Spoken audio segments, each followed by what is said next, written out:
Jogo is a special grade disaster caused spirit who spawned not too long ago, though considerably earlier than majority of his brethren. His curse technique revolves around land and fire, basically volcanoes, and his design does nothing but emphasize on this fact. Jogo is basically a miniature walking volcano with added perks. Part of the reason his curse techniques revolves around said concepts is because of his origin. And if it wasn't already obvious, then thanks to Mahito, we kind of have an insight on what exactly caused a curse like Jogo to spawn. While Mahito was busy yapping about how curses in the series work, he goes on to verbatim state how exactly disaster curses came to be. Jogo as a curse spirit is associated with humanity's fear of the earth. Hence, negative emotions associated with natural disasters relating to earthquakes and the likes. And if you know anything about the mass destruction those natural disasters can cause, then you should be able to fathom the amount of negative emotions associated with such. And this is the very reason why Jogo is very strong. Unusually so, in fact, that he got commended by Sukuna.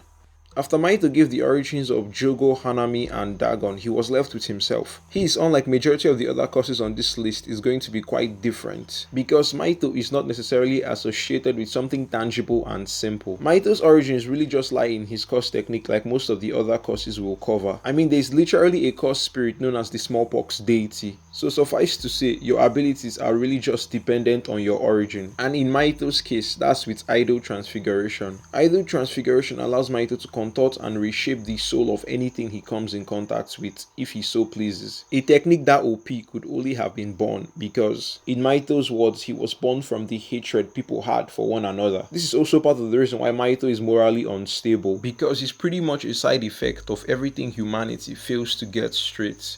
The special grade curse spirit born from the fear of the sea is up next. And just like Jogo, his design seems to sell him, his abilities, and his origin pretty well. Jogo has his volcano head, Dagon has tentacles. But for a weird reason, Dagon isn't as strong as Jogo. Well, that's because of his origin, as he was born from negative emotions associated with the sea, meaning all form of natural disasters and accidents relating to said body of water. You can imagine the amount of negative emotion that would well up from lives that have been destroyed from tsunamis and these sorts. This then ties into his curse technique, allowing him to manipulate water, the very thing that brought about his existence in the first place. Not only is he able to control water, but he takes it sort of a step further. He's then able to conjure up aquatic based shikigami. This obviously symbolizing wrecks or accidents that have been brought about from aquatic life, and not just the sea itself.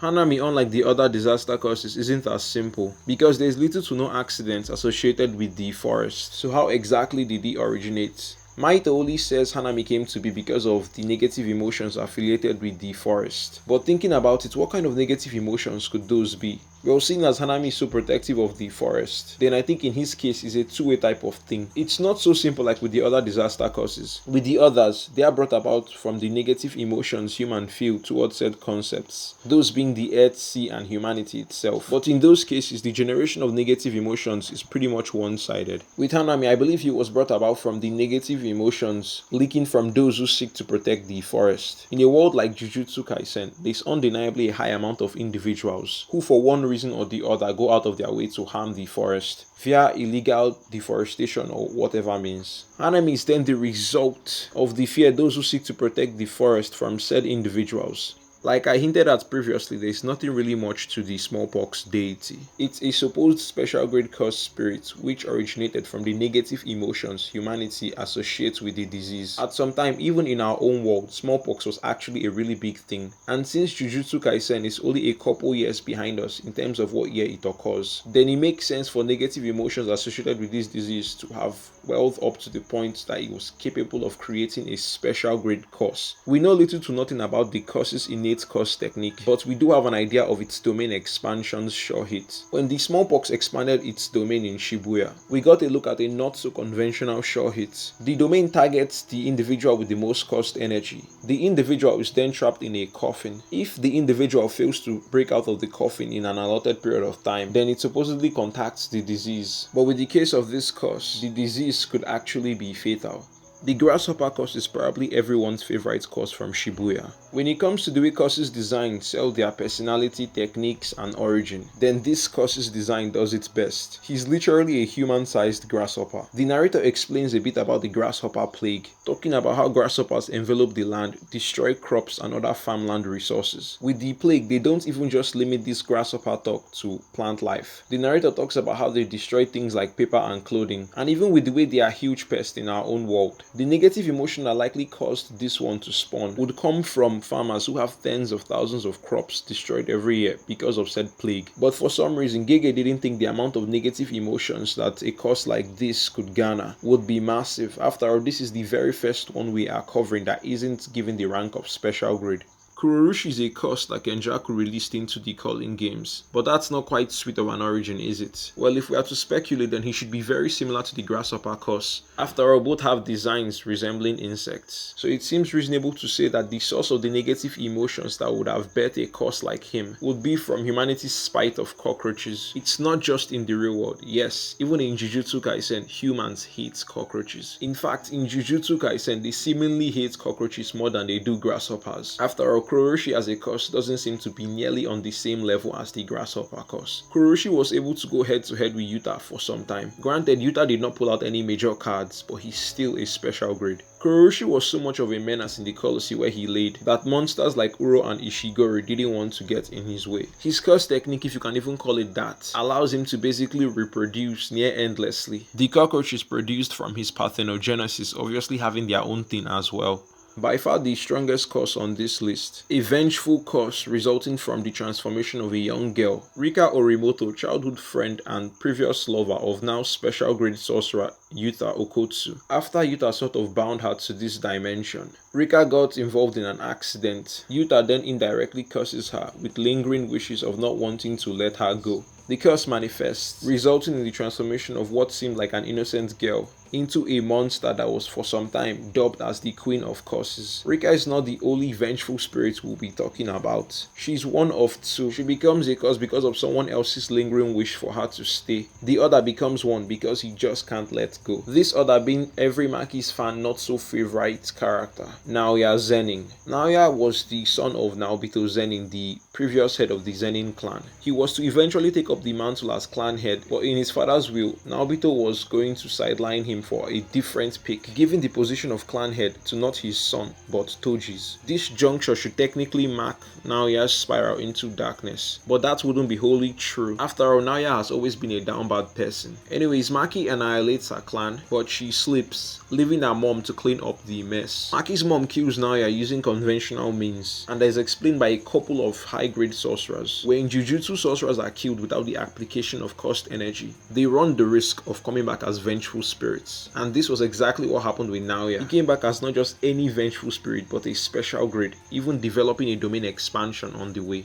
So a couple of not so important curses. There is the imaginary vengeful spirit from Teen Ghetto's arsenal. The female curse spirit with the innate incomplete domain. The expansion of said domain even granted her a sure hit. Those caught in the domain are asked a question, namely, is she pretty? And depending on the response, in fact, I don't even think the response matters. They are attacked by what seems like clip things. We don't exactly know of her origin, so let's just tie it to curse manipulation. Ghetto randomly encountered a curse with pretty low self-esteem, one seeking of validation on beauty, and then he consumed it, Ghetto style. Speaking of curses in his arsenal, there's also his Rainbow Dragon, what seems to have been his most durable curse at the time, though I think Toji would beg to differ. It's harder to classify the Rainbow Dragon than even the imaginary curse spirit, and that's because it basically has no character. It's like a wild beast. With the imaginary curse spirit, we could go off its character and look where we landed, but with the Rainbow Dragon, all we can do is tie it to Ghetto's curse manipulation. It's not a pretty interesting answer, but we have to make do with what we have. The Zumba curse spirit, like with most of Ghetto's curses, we don't have much to go off of. We know the curse was presumably semi-grade 1-ish, and then we know of its abilities, but its origins aren't particularly as striking. Once again, let's just credit this to Ghetto's curse manipulation. The final of the Ghetto bunch we'll be talking about would be Tamamo no Me, the special grade curse spirit he used in the Volume 0 movie. Tamamo no Me, as Ghetto puts it, is an incarnate of a past sorcerer, so it's actually pretty similar similar to Rika and Naoya. You know, sorcerers becoming curses and all. But with his case, he was unfortunate enough to cross paths with someone like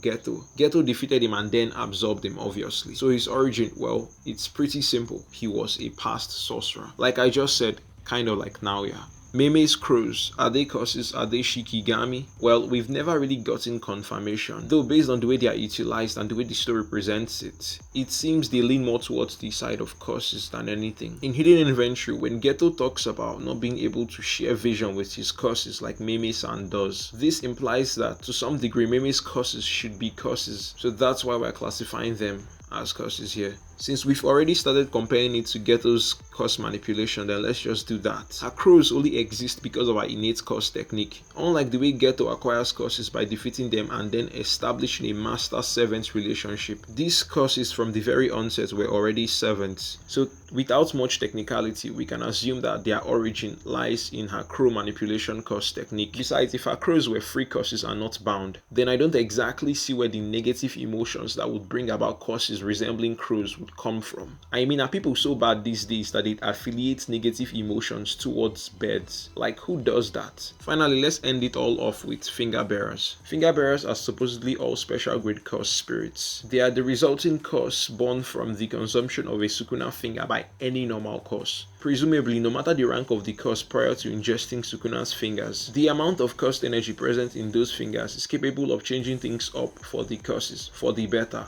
Finger bearers are nowhere as strong as the real thing Sukuna, but their strength still isn't anything to laugh at. The two we saw in season 1 of the anime were both capable of expanding an incomplete domain. The weaker of the two was going to have his way with early Yuji and Megumi, and then the one that appeared near the ending of the season was going to end Megumi had he not developed a domain expansion. Pretty much any curse can become a finger bearer under the right circumstances. After all, even when the gang encountered the finger bearers in the detention center, they didn't seem all too surprised to encounter a curse like that. It wasn't an entirely new concept to them, meaning they've been finger bearers prior to now. And that makes a whole lot of sense since Sukuna's fingers have technically been around for over 1,000 years.